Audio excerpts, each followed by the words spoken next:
नमस्कार। दिल्ली और देहरादून ये दो शहर मैप पर तो काफी पास लगते हैं, लेकिन इनके बीच का सफर अक्सर 6 लंबे घंटों की थका देने वाली जर्नी बन जाता है। पर जरा सोचिए, अगर यही सफर आधे से भी कम टाइम में पूरा हो जाए तो कैसा रहेगा। जी हाँ, यही बहुत बड़ा बदलाव अब बस कुछ ही कदम दूर है। 6 घंटे का लंबा सफर और अब वो सिमट कर रह जाएगा सिर्फ 2.5 घंटे का। जी हाँ, आधे से भी कम वक्त। ये सिर्फ कोई छोटा मोटा सुधार नहीं, ये उन हजारों यात्रियों और कारोबारियों के लिए किसी क्रांति से कम नहीं जो रोज इन शहरों के बीच आते जाते हैं। बस ये नंबर याद रखिए, 2.5 घंटे, क्योंकि यही दिल्ली से देहरादून के सफर की नई हकीकत बनने वाली है। वीकेंड पर पहाड़ों में घूमने का प्लान हो, कोई जरूरी बिजनेस मीटिंग हो या फिर परिवार से मिलना हो, सोचिए समय की ये जबरदस्त बचत हर चीज को कितना आसान बना देगी। तो सवाल ये है कि आखिर ये कमाल हो कैसे रहा है। इसका जवाब है भारत के सबसे शानदार इंफ्रास्ट्रक्चर प्रोजेक्ट्स में से एक दिल्ली देहरादून एक्सप्रेसवे, जो अब अपने कंस्ट्रक्शन के बिल्कुल बिल्कुल आखिरी फेज में पहुंच चुका है। और सबसे ताज़ा और सबसे बड़ी खबर यही है कि मार्च 2026 के आखिर तक इसे आम लोगों के लिए खोलने का टारगेट रखा गया है। मतलब जो सालों का लंबा इंतजार था ना, वो अब बस खत्म होने ही वाला है। तो इस ग्रैंड ओपनिंग से ठीक पहले पर्दे के पीछे आखिर चल क्या रहा है। काम बहुत तेजी से हो रहा है, तो चलिए देखते हैं कि वो कौन से आखिरी और जरूरी कदम उठाए जा रहे हैं जो इस एक्सप्रेसवे को हम सबके लिए तैयार करेंगे। देखिए, सबसे अच्छी बात तो यह है कि एक्सप्रेसवे का जो मेन स्ट्रक्चर है उसका कंस्ट्रक्शन पूरा हो चुका है।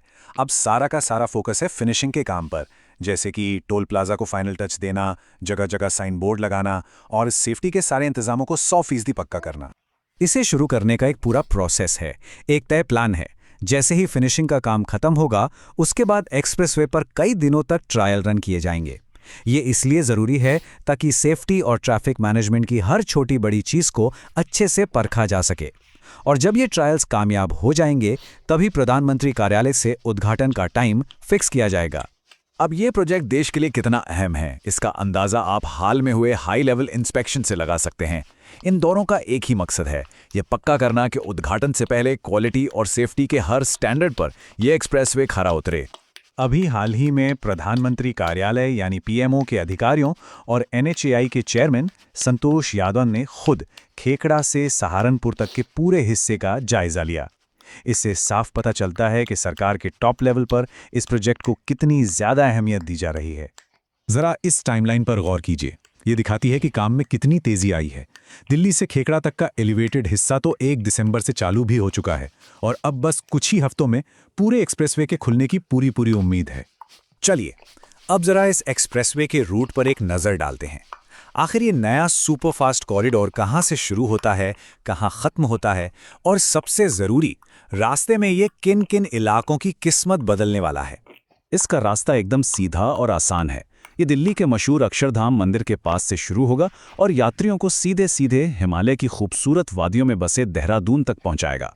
लेकिन रुकिए, इसका फायदा सिर्फ दिल्ली और देहरादून तक ही नहीं है। ये एक्सप्रेसवे रास्ते में पड़ने वाले कई जिलों के लिए एक लाइफलाइन की तरह काम करेगा। बागपत, शामली, मुजफ्फरनगर और सहारनपुर जैसे इलाकों के लिए इसका मतलब है जबरदस्त कनेक्टिविटी, बिजनेस के नए मौके और बाजार तक बहुत तेज पहुंच। तो आखिर में इस सब का एक आम यात्री के लिए क्या मतलब है? चलिए वापस उसी सबसे बड़े फायदे पर आते हैं जिसने इस पूरे प्रोजेक्ट को इतना खास बना दिया है, और वो है समय की जबरदस्त बचत। ये समझना बहुत जरूरी है कि ये सिर्फ एक सड़क नहीं है, ये एक गेम चेंजर है। एक ऐसा इंफ्रास्ट्रक्चर प्रोजेक्ट जो राजधानी दिल्ली और उत्तराखंड के बीच लोगों के सफर करने, व्यापार करने और घूमने फिरने के तरीकों को हमेशा हमेशा के लिए बदल कर रख देगा। इसका असर बहुत गहरा और लंबे समय तक रहने वाला है। तो अब सवाल यही उठता है कि ये बदलाव हमारी रोजमर्रा की जिंदगी पर कैसा असर डालेगा। एक ऐसा सफर जो पहले घंटों में नापा जाता था, अब जब वो आधे से भी कम वक्त में पूरा होगा, तो यकीनन ये कई नई संभावनाएं लेकर आएगा। बस कुछ हफ्तों का और इंतजार और दिल्ली से देहरादून का सफर सचमुच हमेशा के लिए बदल जाएगा। ये एक नए, तेज और बेहतर भविष्य की तरफ बढ़ता हुआ एक बहुत बड़ा कदम है।